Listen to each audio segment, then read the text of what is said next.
The Down Syndrome Family Network is determined to bring about change in the way people with Down syndrome are perceived and ultimately treated. So says network founder Glenn Niles. Speaking at the UN World Down Syndrome Day conference, he said too many people are being denied their basic human right, the right to an education, simply because they were born different. He said it's time to try something different. We no longer want to take care of them and nurture them into a state of dependency. What we want to do is strengthen, educate, empower, and support them to independence. United Nations resident representative Richard Blewett made an impassioned plea for social inclusion. Social inclusion means reducing inequalities that exist and ensuring that every individual has an equal opportunity to access their basic human rights.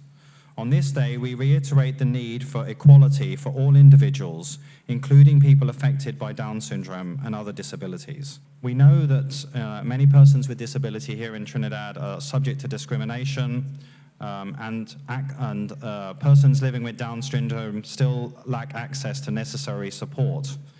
And we need to change that, particularly in the healthcare system and in the education system.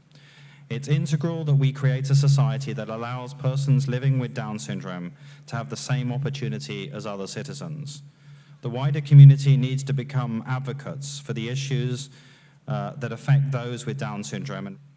He said we must work to raise awareness about the way persons with disabilities are being excluded from society. He said the UNDP stands in solidarity with those affected by Down syndrome. Mr. Blewett urged those who attended the UN World Down Syndrome Day conference to make a personal commitment to break down barriers so we could build a stronger, more inclusive and equitable Trinidad and Tobago.